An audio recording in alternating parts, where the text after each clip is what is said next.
Hi, everybody. I don't know what today is. I think it's like the 17th, 18th of August in 2025. And I've been wanting to write a book for a very long time. And the name of my book is To Hear the Lions Roar.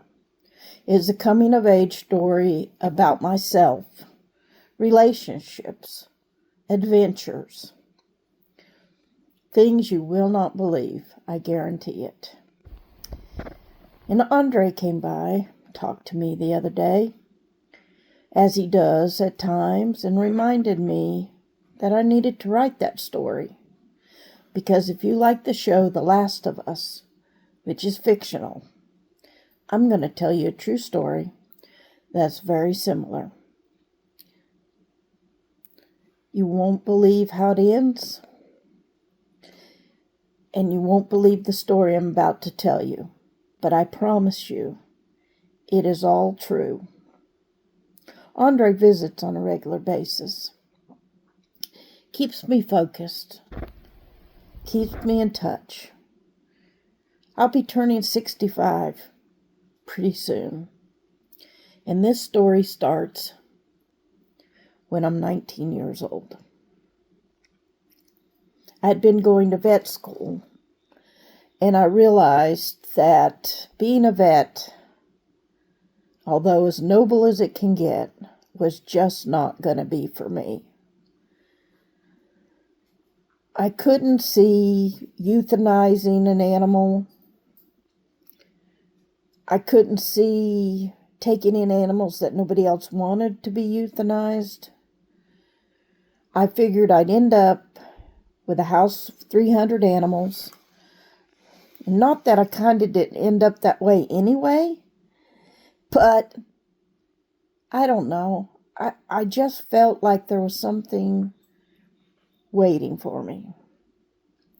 Now, you can call that whatever you want, but I've decided to call it fate.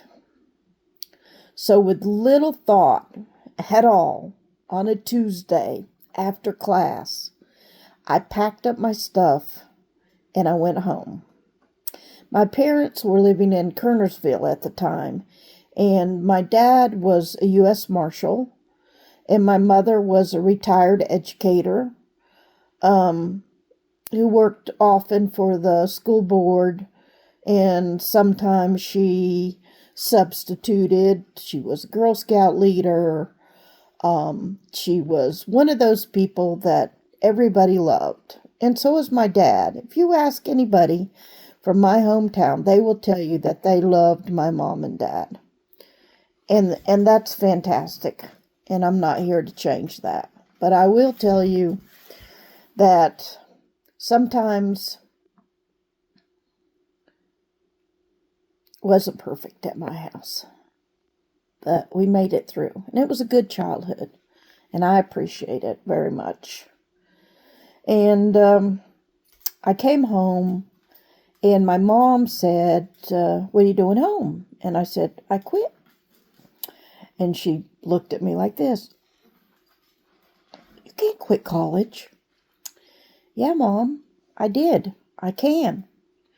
And my thought was that I was going to hang around the house, find a job that I loved, and move on with my life.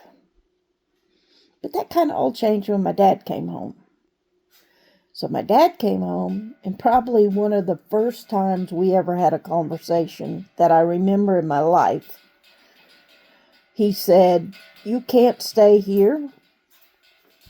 You got 1 week, and then you need to go back to school, or you need to get out and get a job.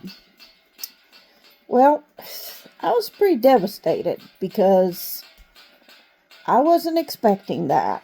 I was the youngest of 5 children, and I had always been, kind of coddled a little bit. Everybody took care of me, and they still do. They still do. Everybody takes care of me. It took me a long time to learn how to take care of myself. I went to my room. I was upset and I was crying. And I called the one person that was one of my best friends, and that was Raynell. And hey, Raynell. And Raynell said, I just saw an ad that would be perfect for you. Look in the paper. And back then, like everybody had a paper. So I went down and I looked in the wanted ads. And I saw this ad for this guy who was looking for farm help. And it was just him and his wife, and he would provide a place to live and all that. And I thought to myself, wow, I'd be perfect for farm help. I had helped my brother-in-law take care of his cows, worm them. I'd been around horses a good portion of my life in one way or another. And I thought that was what she was talking about, because I just thought, oh, a family. That'll be perfect. I'll have a family. And I could do a job that I love, working on a farm around animals. We are so stupid when we're young that we don't know what we don't know. And that is funny. But I'm going to tell this story the truthful way. And that was exactly what I thought. So I called back Raynell and I was telling her, yeah, you think this guy will hire me? And she said, what are you talking about?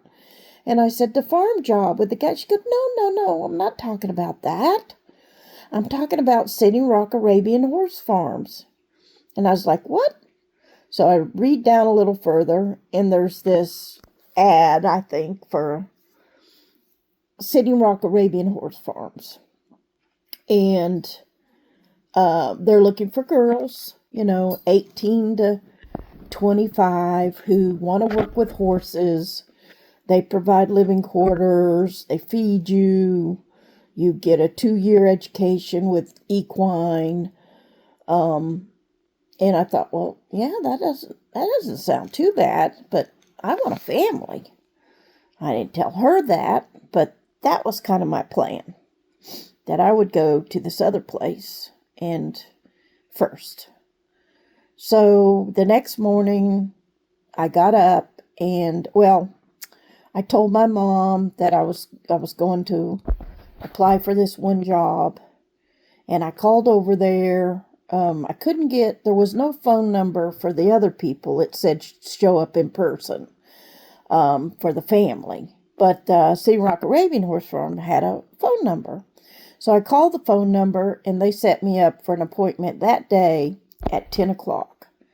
Now I remember, as a matter of fact, it was 3 days before Christmas, 1979. And I thought, well, I'll go. But I really didn't want to miss Christmas, my last Christmas that I thought with my mom and dad. Because, Christmas was Christmas, and I never missed one yet. So I said, okay. And I got dressed in a pair of blue jeans and a plaid wool shirt. And my mom said, you're not wearing that, are you? And I said, listen, this is who I am. Either they're going to hire me as me, or they're not going to hire me.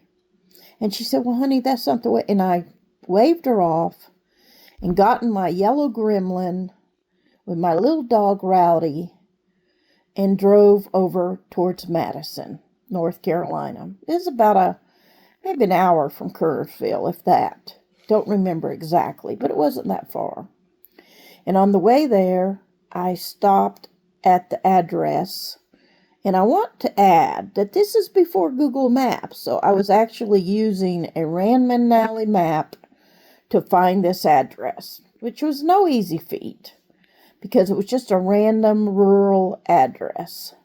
So you had to kind of get in the right area, and then you had to look at mailboxes, basically, and find the right road. And yeah, it took me a little bit, but I found it. And I drove down the driveway, and it was a white house with a white barn behind it, and green roof and green trim. And as I drove up, there were like 8 stalls with maybe 4 or 5 horses hanging their heads out the stall. and no other person in sight. And I went and I knocked on what would have been the back door, and a pleasant lady came to the door, and she said, "Can I help you?" And I said, I'm applying for your farm work job." Now, I was very confident. I knew a lot, and I really felt like I would get this job. Now, you have to picture me at that time. I was 5'1", maybe 105 pounds. So small, very small. Most people thought I was 13 or 14 years old. And she says, "Well, how old are you?" And I said, "Well, I'm 19." And she kind of chuckled. And then she said, "Well, my husband is out back working on the tractor, and he does all the hiring. So you'll have to go talk to him." And she shooed me away. And I walked around the back of the barn, and there was a man laying under a tractor working on it. And I walked up, and he saw my feet, and he kind of peeked out from under the tire. And he smiled, and he said, "Hey, what can I do for you?" And I said, I'm applying for the job." He didn't say anything, but he got real quiet. And he said, "Can you hand me that 5/8" wrench?" And I quickly picked it up and handed it to him. And I thought that would be impressive to him because I knew what a 5/8" wrench was. I remember this like it was yesterday. It's amazing what you remember. And then he did something, and he came out from under the tractor, and he stood up, and he said, well, I'm very pleased to meet you, but see, I'm getting old, and my back's kind of giving out, and I'm really looking for a man who can do some heavy lifting." Well, there it was, a man. Everybody seemed to want a man. My whole life, they wanted a boy or they wanted a man. Like I'd spent my whole childhood trying to be a boy for my dad. And he barely paid me any attention my whole life. So he said, "I'm sorry, you're just not right for the job." I started to say, "I can do it," but the look on his face told me that was not going to work. So, trying not to cry, I got back in the Gremlin, petted my dog, and headed on down to Sitting Rock Arabian Horse Farms.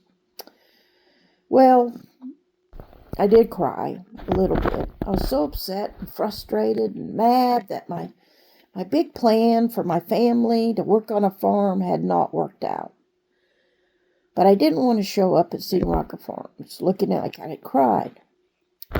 So I came upon this truck stop, and it was called P&M Truck Stop. And I went in there, and a lot of people looked at me, and I just ignored them.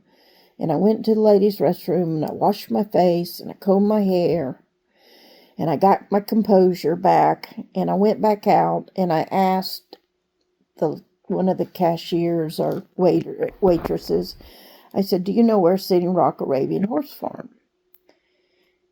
And when I said that, I swear to you, the whole truck stop. Now, this wasn't like a big truck stop, like a Love's truck stop. This was like a little quaint diner. And there were maybe 20 tables in there. And I think when I said, "Do you know where Sitting Rock Arabian Horse Farms is?" like the whole place went silent.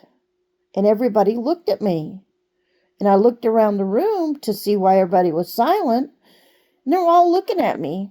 And they were all kind of smiling. Just a little bit. And I thought, that is weird. And she smiled at me. Biggest smile as she could get. And she said, "Well, yes, hon. You just go out the parking lot and you turn right. And you go right down there to the next paved road on the right."